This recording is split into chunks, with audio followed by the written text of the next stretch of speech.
بسم اللہ الرحمن الرحیم، السلام علیکم ورحمۃ اللہ۔ آخر کار جس کا ڈر تھا وہ کام ہو گیا ہے، اور اسرائیل کی جانب سے ایران کے صدر کو بہت بڑی دھمکی لگا دی گئی ہے، اور کہہ دیا گیا ہے کہ ایران کا صدر کسی وقت بھی ہمارے نشانے پر آ سکتا ہے، اور اس کی باقاعدہ تصدیق باقاعدہ ریکارڈ کے اوپر پبلک میں پہلی مرتبہ جو ایران کا اس وقت صدر ہے مسعود پشکیان، اس نے ریکارڈ کے اوپر آ کے تقریر کرتے ہوئے یہ بات کر دی ہے کہ اسرائیل اور امریکہ دونوں مل کر مجھے کسی وقت بھی نشانہ بنا سکتے ہیں، لیکن میں نے اپنی سیکیورٹی کا مکمل بندوبست کر کے رکھا ہے، مجھے کوئی فکر نہیں، کوئی پرواہ نہیں، میں اپنی قوم کی خاطر، اپنے ملک کی خاطر کسی بھی قربانی دینے کے لیے تیار ہوں، کسی بھی قسم کی۔ اب ہوا کیا ہے دیکھیں، آنے والے دنوں میں یہ ایران اور اسرائیل کی ایک اور جنگ ہونے والی ہے، یہ آپ نے ذہن میں رکھنا ہے، بڑی خطرناک قسم کی۔ لیکن یہ جو دھمکی آئی ہے، یہ اصل میں تمام کے تمام اسلامی ممالک کے لیے ایک الرٹ جاری کر دیا گیا ہے، ان کو بتا دیا گیا ہے۔ اور یہ جو حالیہ دنوں میں پاکستان اور سعودی عرب کے درمیان معاہدہ ہوا ہے، اس کو آپ نے ذہن میں رکھنا ہے، اس کو آپ نے بھولنا نہیں ہے بالکل بھی، کیونکہ یہی وہ معاہدہ ہے جو اصل میں بنیاد بنا ہے ان کے غصے کی، ان کے اندر جو اس وقت غم و غصہ پایا جاتا ہے، پریشانی پائی جاتی ہے امریکہ کے اندر، ایران کے اندر یا اسرائیل کے اندر، ان کے اندر اسی چیز کا غصہ پایا جاتا ہے کہ سعودی عرب تو اپنے آپ کو محفوظ کر گیا، سعودی عرب کو تو اب ہتھیار بھی ملیں گے، میزائل بھی ملیں گے، ڈیفنس سسٹم بھی ملے گا، اس کے بعد ایٹمی طاقت بھی، اگر ایٹمی صلاحیت کی ضرورت پڑ گئی تو وہ بھی مل جائے گا، ایٹم بم بھی مل جائے گا۔ یعنی سعودی عرب تو اس وقت بارے نہیں آ رہی ہیں، سعودی عرب تو اپنے آپ کو بڑا پروٹیکٹڈ کر چکا ہے، اپنے آپ کو بڑا سیکیور اور محفوظ کر چکا ہے۔ اب تو سعودی عرب کے اوپر حملہ کرنا یا کسی قسم کی اس کے ساتھ چھیڑ چھاڑ کرنا یا اس کو مجبور کرنا سرنڈر کرنے پر کہ وہ اسرائیل کے ساتھ تعلقات قائم کر لے، یہ بڑا مشکل ہو گیا۔ اسی وجہ سے انہوں نے ایک نیا کھاتا کھولنے کا، ایک نیا راستہ کھولنے کا، ایک نیا محاذ کھولنے کا فیصلہ کیا۔ یہ جو ایران کے ساتھ جنگ کا سلسلہ دیکھیں، یہ کیوں کیا گیا، آپ نے اس کو سمجھنا ہے۔ یہ معاملہ اصل میں شروع ہوتا ہے عمران خان کے دور سے، 2019 سے۔ آپ نے ان واقعات کو یاد کرنا ہے۔ 2019 کے اندر 18 میں عمران خان نے وزیر اعظم کا عہدہ سنبھالا تھا، اور 19 کے اندر پھر عمران خان نے 2-4 مہینے پاکستان میں لگانے کے بعد پھر انٹرنیشنل عمران خان نے ٹورز سٹارٹ کر دیا۔ یہ انٹرنیشنل لیول کے پر عمران خان نے پھر کہا کہ اب ڈپلومیٹک معاملات، پاکستان کے معاملات ٹھیک ہے، ہم نے 4-6 مہینے کے اندر بالکل سیدھے کر دی ہے۔ اس کے بعد پھر عمران خان نے انٹرنیشنل لیول کے پر دورے شروع کر دیا، سعودی عرب کا پہلا دورہ، پھر اس کے بعد ایران کا، پھر اس کے بعد چین کا، پھر اس کے بعد باقی ممالک ایک ایک کر کے، پھر آخری جو دورہ کیا تھا عمران خان نے روس کا کیا تھا۔ لیکن یہ جو دوسرا تیسرا دورہ ہوا تھا، وہ ہوا تھا اصل میں سعودی عرب اور ایران کا۔ ایران اور سعودی عرب کے درمیان پھر عمران خان نے ایک پیچ اپ کروانے کے لیے قدم اٹھایا، پہلی مرتبہ تاریخ میں، اسلامی تاریخ میں بھی، اس خطے کی تاریخ میں، عرب ممالک کی تاریخ میں، جب سے ان ممالک کا قیام وجود میں آیا ہے تب سے لے کے آج تک کبھی کوئی ان کی لڑائیاں تو کروائی ہیں بہت سارے لوگوں نے، لڑائیوں سے کیونکہ بہت سارے لوگوں کو فائدہ ہوتا ہے، لڑائیاں کروائیں، لڑائیاں کروا کے ان لوگوں نے فائدے حاصل کیے اور وہاں پر اپنا اپنا مقصد اور مفاد حاصل کیا۔ کبھی کسی نے ان کے درمیان دوستی کی بات نہیں، ان کے درمیان مسائل حل کرنے کی بات نہیں کی، ہمیشہ جب بھی بات کی گئی تو انہوں نے لڑائی کی بات کی۔ لیکن عمران خان وہ واحد شخص تھا، یہ آپ بات اس کو ذرا امیجن کریں کہ عمران خان لڑائیوں کے اندر، جنگوں کے اندر پڑنے والا آدمی نہیں تھا، بلکہ کہتا تھا کہ لڑائی اور جنگ جو ہے وہ کسی مسئلے کا حل نہیں ہے، بلکہ بذات خود ایک بہت بڑا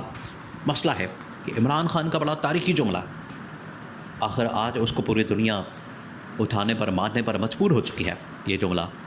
اور یہی جملہ کسی زمانے میں ڈونلڈ ٹرمپ کی جانب سے کہا جاتا تھا کہ بالکل یہ بات ٹھیک ہے، یہ حقیقت ہے، اس سے ہم انکار نہیں کر سکتے، اور یہ حقیقت کے طور پر اب مانا گیا، آج اس کو تسلیم کر لیا گیا۔ اسی وجہ سے اسی نقشے قدم پر چلتے ہوئے افغانستان کے اندر جنگ کا خاتمہ کیا عمران خان نے۔ ڈونلڈ ٹرمپ وہاں سے نکلا، اس کے بعد اس نے کہا کہ میں نے کسی ملک کے اندر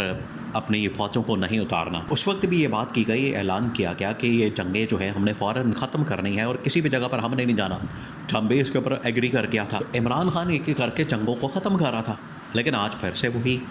وہی حرکتیں کی جا رہی ہیں، وہی سب کچھ کیا جا رہا ہے۔ آج ایک بار پھر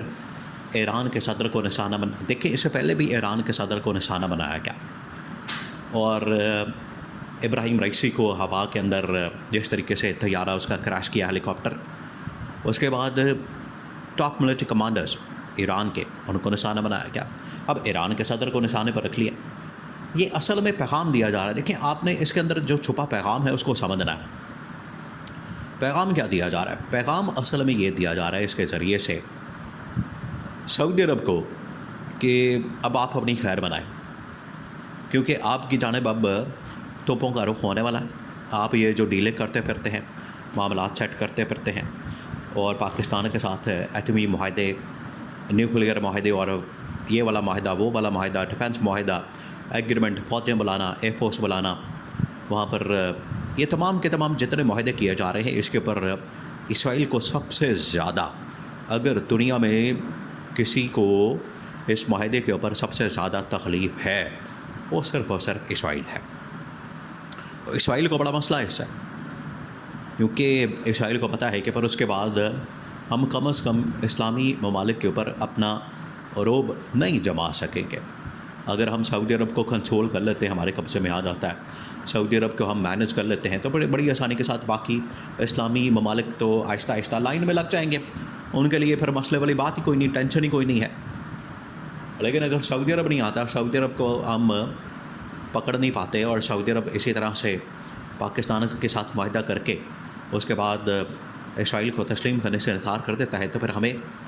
کچھ نہ کچھ حل نکالنا پڑے گا، نشانہ بنانا پڑے گا۔ تو اس وجہ سے انہوں نے کہا کہ سعودی عرب کے ساتھ محاذ کھولنے سے پہلے ایران کے ساتھ محاذ کھولیں، اور اس کے بعد یہ سعودی عرب کے خلاف محاذ کھول دیا جائے۔ یہ اصل میں حکمت عملی ہے۔ یہ حکمت عملی ہے کہ دکھانا کچھ اور ہے، کرنا کچھ اور ہے۔ سچی دکھا کے کھپی مارنا، آپ گلے ہاتھی کے دانت اور، کھانے کے اور، دکھانے کے اور۔ یہ جو ان کی جانب سے ایک حربہ استعمال کیا جا رہا ہے انٹرنیشنل لیول کے اوپر، اس کی سمجھ آ گئی ہے، لوگوں کو پتہ چل گیا ہے۔ وہ اب کہہ رہے ہیں کہ یہ ایران کے اوپر اصل میں حملہ نہیں ہے، ایرانی صدر کو اصل میں ٹارگٹ کرنا مقصد نہیں ہے، یہاں سے ٹارگٹ کرنا مقصد یہ ہے کہ سعودی عرب کو پیغام دیا جائے اور عالمی طاقتوں کو پیغام دیا جائے کہ اگر آج ایک بار پھر سے ایران کو نشانہ بنایا جا سکتا ہے، ورنہ ان کو اگر مسئلہ ہوتا کہ وہاں پر ہم نے جو ایٹمی سائٹس ہیں ان کو نشانہ بنانا ہے اور وہاں پر یورینیم کو ہم نے ختم کر دینا ہے، تو وہ ختم کر دیا، امریکہ نے حملہ کر دیا، تو اب کس بات کا حملہ؟ پیچھے وہی وجہ۔ اسرائیل اصل میں چاہتا ہے اس خطے کے اندر جو ڈیسٹیبلائزیشن ہے، انسٹیبلٹی ہے، عدم استحکام ہے، اس کے ذریعے سے آہستہ آہستہ عرب ممالک کے اندر پینیٹریٹ کر کے ان ممالک کے اوپر قبضہ، ان ممالک کے اوپر سربراہان کا خاتمہ کیا جائے۔ یہ پالیسی ہے، یہ ان کا اصل میں مشن ہے۔